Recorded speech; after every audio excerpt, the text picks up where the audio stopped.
Voilà, bonjour à chacun et à chacune. Moi, je suis très heureux d'être avec vous cet après-midi pour vous raconter un petit peu mon histoire qui est quand même assez particulière. Je suis né donc au Tchad, qui était français à l'époque, en 1958, à Fort-Lamy, qui s'appelle aujourd'hui N'Djamena, mais à l'époque c'était une colonie française. Et je vais vous expliquer un petit peu comment j'ai pu atterrir là-bas, parce que vous imaginez bien que derrière tout ça, il y a toute une histoire. Mes parents étaient, je dis étaient parce qu'ils sont décédés, juifs, autrichiens, viennois. Ma mère est née en 1922 et mon père était né en 1910. Ce qui fait qu'ils étaient déjà adultes. Ma mère avait 16 ans, mon père 28, quand Hitler a pris le pouvoir à Vienne. Ce qu'on appelait l'Anschluss, c'est-à-dire que l'Autriche a été annexée par l'Allemagne sans qu'il n'y ait de heurts, sans qu'il n'y ait de guerre. Et Hitler a été accueilli triomphalement dans les rues de Vienne par tout le monde, sauf par les juifs et par les communistes, hein, bien sûr. Parce que là... Et c'est vrai que du jour au lendemain, bien sûr, la vie a été complètement bouleversée pour mes parents parce que les lois anti-juives qui avaient été mises en place progressivement en Allemagne ont été mises en place en Autriche du jour au lendemain. Donc du jour au lendemain, tout a été bouleversé, changé. Ma mère qui avait 16 ans, elle voulait être esthéticienne, c'était fini les études pour les juifs, c'était terminé. Ils l'ont mise à la décharge à ordures à Vienne dans un premier temps, où elle a failli mourir de froid. Et mon père, lui, était footballeur professionnel à Vienne. Mais mes parents ne se sont pas connus à Vienne, ils se sont connus plus tard. Alors je vous raconte un peu rapidement l'histoire de mes parents. Donc ma mère ensuite a commencé à se cacher dans Vienne. Et elle a réussi à se cacher jusqu'à la fin de la guerre, même si à un moment donné, elle a été, ma mère me l'a raconté, elle a été attrapée dans une rafle. Et ce jour-là, un des nazis a dit à ma mère, et uniquement à ma mère, il lui a dit « Toi, jeune fille, sauve-toi et fais vite avant que je change d'avis. » Et ce jour-là, elle a été sauvée. Une autre fois, elle a vu son grand-père se faire embarquer, elle ne l'a plus jamais revu. Un jour, elle était chez sa grand-mère. Les nazis sont venus embarquer sa grand-mère et ils l'ont laissée planter là, dans l'appartement, alors qu'elle avait déjà aux environs de 18 ans. Elle a été encore une fois de plus sauvée. Une autre fois, les bombes sont arrivées jusque dans la cave et tout le monde est mort. Et elle, elle était saine et sauve, elle n'avait rien. Elle est sortie de la cave en marchant sur les morts. Ce sont des moments particuliers. Et même à la fin de la guerre, ça a failli mal se finir parce qu'elle s'est retrouvée en quartier pris par les Russes. Et pour une jeune fille, être en quartier pris par les Russes, c'était extrêmement dangereux. Ils l'ont déguisée en femme âgée et ils l'ont faite passer en quartier pris par les Américains. Et en quartier pris par les Américains, elle a été bien traitée. Et d'ailleurs, elle est fichée comme rescapée de l'Holocauste au musée de Washington. Musée de l'Holocauste de Washington, et je pense que ça date de là, de cet événement où elle a été répertoriée par les Américains. Ensuite, après la guerre, elle n'a plus rien voulu savoir ni de l'Autriche, ni du fait qu'elle était juive.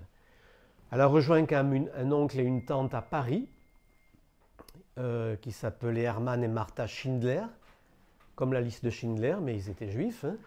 Elle a travaillé un petit moment avec eux, dans un atelier de couture à Paris. Et son oncle et sa tante, donc Hermann et Martha Schindler, sa mère, elle s'appelait Regina Schindler, la mère de ma mère, lui ont dit, tu sais, ça serait bien que tu te maries, on connaît quelqu'un qui est très bien, seulement il est au Tchad. Et il s'agissait donc de mon père. Alors comment mon père s'est-il retrouvé au Tchad? Mon père était footballeur professionnel et la guerre a éclaté. Et il apprend dans le journal que Clermont-Ferrand cherche des joueurs. Et il se dit, ça, si je peux rejoindre la France et jouer avec l'équipe de Clermont-Ferrand qui est à ce moment-là en zone libre jusqu'en 1942, ça pourrait marcher, pourquoi pas. Sauf qu'il est juif, c'est marqué sur ses papiers et qu'il faut passer la frontière. Il déchire les papiers comme quoi il est juif, il se présente à la Gestapo avec le contrat de footballeur parce qu'il avait reçu le contrat de footballeur de Clermont-Ferrand. Et le gars de la Gestapo le regarde, apparemment ça a duré un certain temps, et il finit par lui dire par où passer, et il lui dit « mais si tu te fais prendre, je t'ai pas vu ». Et mon père passe la frontière comme ça, il arrive, tant bien que mal, à Clermont-Ferrand, et il commence à faire les championnats, ça se passe pas trop mal. Le problème, c'est qu'arrive 42, la zone libre, c'est fini, et il arrive à se sauver, à rejoindre les forces françaises libres, et à s'engager dans la Légion étrangère. Dans la Légion étrangère, il va faire plusieurs choses. Il sera soldat, bien sûr. Il va être utilisé aussi à Radio Brazzaville pour faire des émissions en langue allemande pour décourager les troupes allemandes, en allemand, puisqu'il parle allemand. Et puis, comme à l'époque, on pouvait s'engager pour la durée de la guerre, quand la guerre est finie, il est démobilisé, il est au Tchad. Et au Tchad, il commence à travailler, et notamment, il travaille avec des chasseurs africains pour tuer des crocos et des serpents pour les chaussures Bata en France. Ça commence comme ça. Voilà. Et puis donc, il prend la naturalisation française là-bas, puisqu'il est français là-bas au Tchad. Et puis, par Hermann et Martha Schindler, qu'il connaissait depuis Vienne, depuis l'Autriche, il apprend qu'il y a une jeune fille qui est très jolie et qu'il pourrait rencontrer, qu'il serait temps de se marier. Et il vient du Tchad pour rencontrer ma mère à Paris. Il se voit 2-3 fois. Et ma mère rejoint mon père au Tchad. Il se marie là-bas en 50.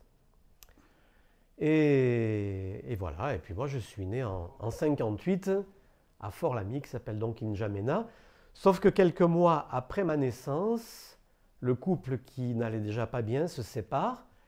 Et ma mère vient à Saint-Laurent-du-Var avec mon frère et moi. Mon frère avait déjà 5 ans.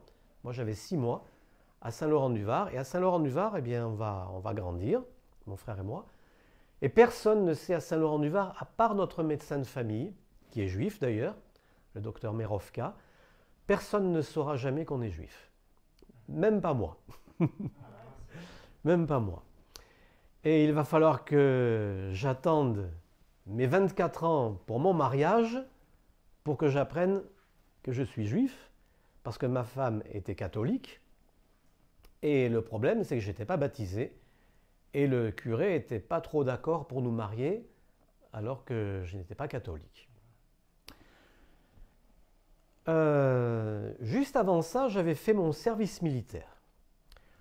Après, je reviendrai à cet épisode du mariage. Au service militaire, moi, je ne sais toujours rien sur la religion. Je ne sais rien sur aucune religion. Je ne sais pas que je suis juif. Je ne connais rien sur Jésus. Mais au service militaire, un collègue, un militaire, un jeune, m'offre un Nouveau Testament. Et il m'explique rien du tout. Et moi, je ne comprends rien. J'essaye de le lire de temps en temps, je ne comprends absolument rien. C'est hermétique pour moi. Et puis ensuite, je sors du service militaire, je rentre dans la police. Je passe mon concours pour rentrer dans la police.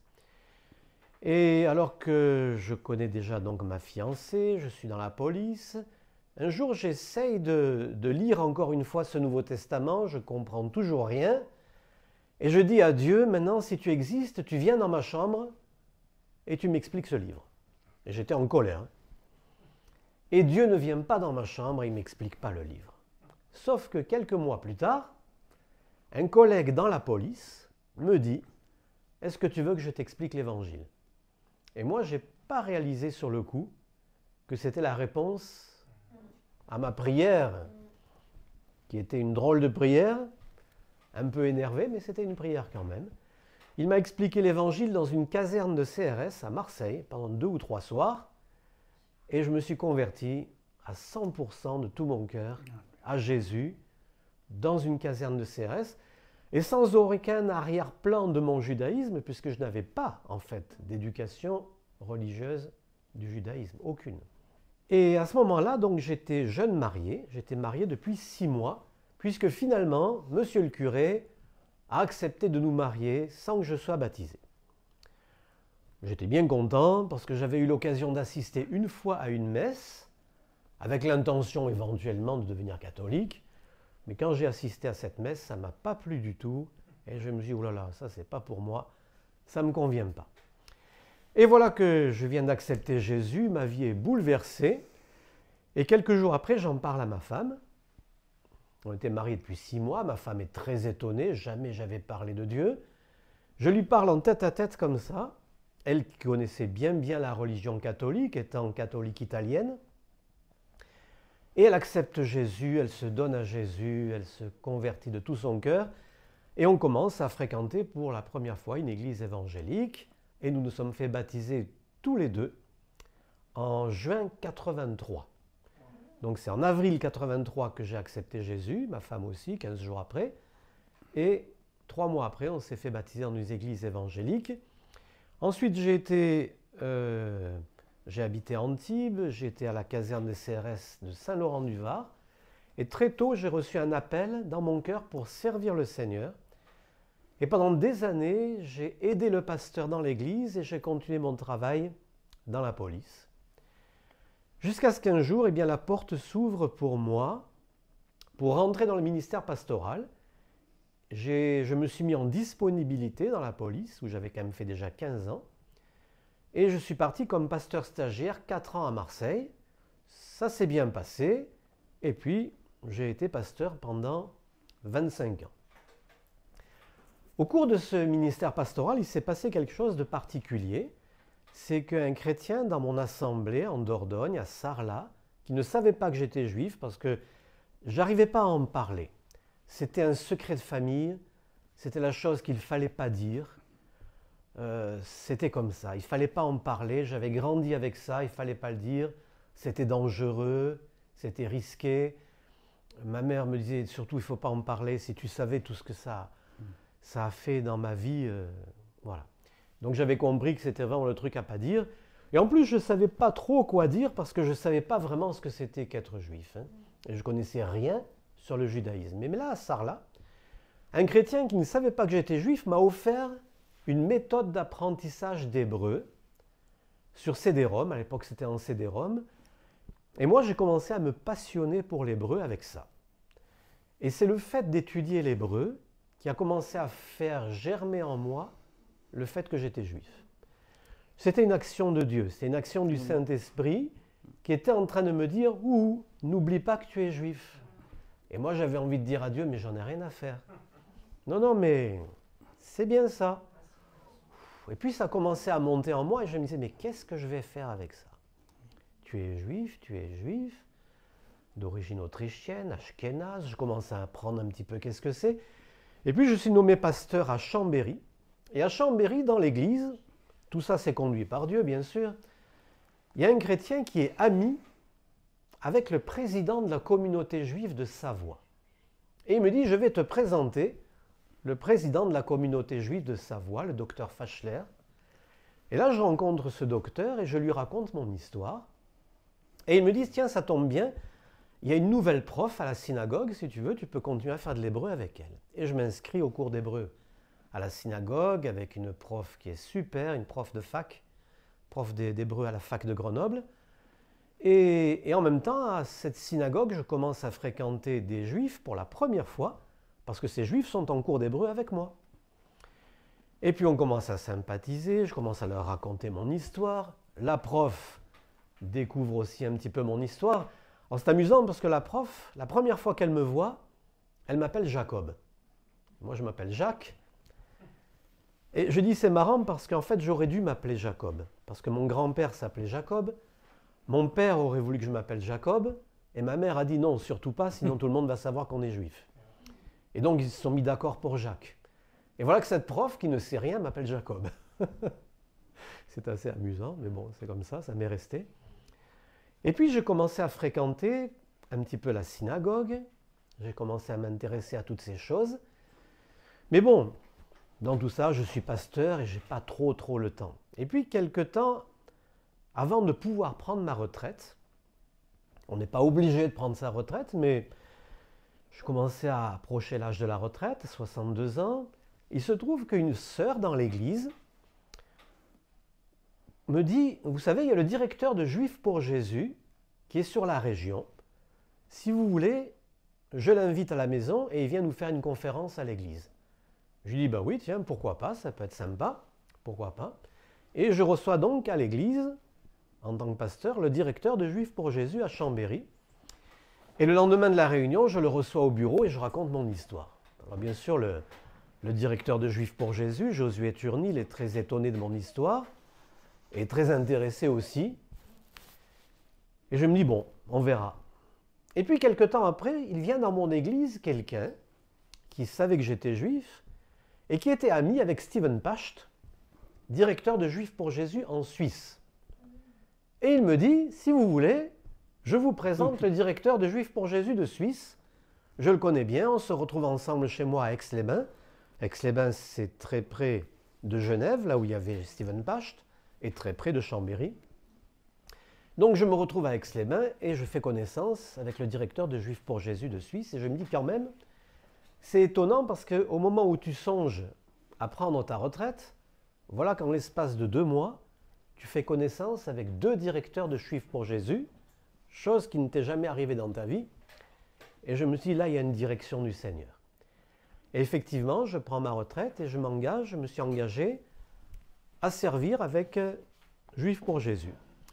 J'ai pris ma retraite, je suis revenu sur mon assemblée d'origine à Antibes, où je fais partie de l'équipe pastorale, mais en disant bien au pasteur, je vais quand même donner la priorité à Juifs pour Jésus, parce que c'est vraiment l'appel que j'ai là sur mon cœur.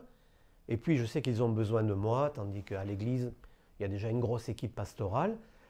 Et voilà comment je me suis retrouvé à recevoir toute une formation et à faire partie donc de l'équipe de Juifs pour Jésus. Et aujourd'hui, ce que je fais, eh bien, je participe à l'évangélisation de personnes juives. Et puis,